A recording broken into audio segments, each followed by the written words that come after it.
Howdy, I'm Jeremy Boring, and these are Boring Thoughts. Andrew Breitbart is a racist. This, according to Shirley Sherrod, the former USDA official ousted by the Obama administration after a video published by Mr. Breitbart of a speech that she made in which she seems less than enthusiastic about helping a poor white farmer. When the full tape was released by the NAACP only a day after the same organization had condemned her, it became clear that Ms. Sherrod did help out the white farmer after all, finally overcoming years of her own personal bigotry and joining Team Bare Minimum Requirement for Humanity. Better late than never, surely. When asked if she thought that Andrew Breitbart himself was a racist for releasing the tape of her seemingly racist remarks, Ms. Sherrod said yes, enthusiastically, and that she believed Andrew Breitbart would like to see black people back in slavery.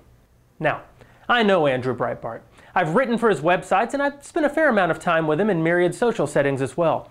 And I've heard him discuss matters of race, both publicly and privately. So let me set the record straight. Andrew Breitbart is a racist. Now, I'm not trying to say that Andrew thinks a person should be judged by the color of their skin, or that any one ethnic group is somehow superior or inferior to any other. On the contrary, Andrew strongly believes that a person should be judged by the content of their character and the quality of their actions, and that all people should be afforded equal rights and opportunities. Which is exactly why he's a racist. If you're confused, you must be a conservative. You see, conservatives like to conserve things, like our constitutional republic or the liberties that our fathers died to defend. This attitude extends to language as well. We conservatives tend to identify words by their traditional definitions. We think this is vitally important, because a word is really a concept, distinguished and set apart from all other concepts. If we don't know a word, we likely don't know the unique idea that word represents. Each new word that we learn adds a fresh layer of complexity to our understanding of the world around us. It's like when a child first learns to identify a red car from a blue car and then a car from a truck. Words actually help us to see things that we couldn't see without them. But for the radical left, this ability of language to set certain ideas apart from others presents a severe problem. Because for most of Western history, the ideas the left espouses have been considered, and thus identified in language, as bad. Taking from one group of people against their will and giving to another group has traditionally been called stealing. Controlling what some people can and cannot do has been called enslaving. And thinking you know better how a person should live their own lives than they do has been called horseshit. Now, it's really hard to rally people to your cause when the concepts you champion are stealing and enslaving and poop. So the left started using different words for their ideas. In fact, for 40 years now, liberals in America, aided by their allies in the media and academia, have been co-opting words with positive connotations and replacing their traditional definitions with their own opposites, like the word racist. Conservatives still think that calling someone a racist implies that that person is guilty of racism. To conservatives, racism means, well, what it's always meant, treating someone differently because of their race.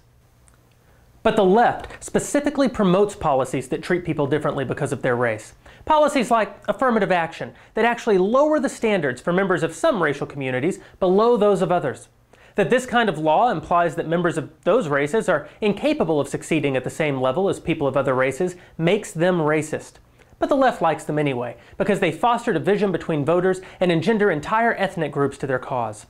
So to get around people's general dislike of racist ideas, the term racism itself had to be redefined to mean its own opposite. In fact, today, for the first time in history, you're a racist if you don't support different standards for different people based on the color of their skin. There are countless other examples. Conservatives are constantly called greedy by those who can never take enough of other people's money. They're called intolerant by those who demonize all ideas other than their own. And they're called fascists by those who would force their worldview on all who draw breath. The word justice, which used to mean getting what you deserve, your just rewards, has been co-opted by leftists who value forced equality over individual liberty. Now justice is getting what you don't deserve, or not getting what you do. Even the word liberal itself has been hijacked.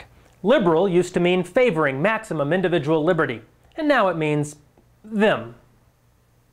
In this new paradigm, Andrew Breitbart, a man who believes in equal standards for all people, can be called a racist, while actual race hustlers who run extortion rackets to blackmail members of other racial communities out of their money, or black nationalist militants who openly call for violence against crackers and their babies, or preachers who pervert the gospel to suggest that God is against white people, and of course the politicians that consume that teaching for 1,000 Sundays, are called post-racial. Of course, the danger is that when a word means two things at the same time long enough, it eventually comes to mean nothing at all.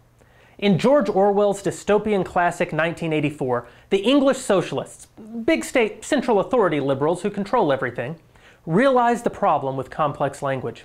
That is, that it creates complex minds, whose owners might be inclined to think for themselves instead of ceding their individual sovereignty to a central government that promises to do all of the thinking for them.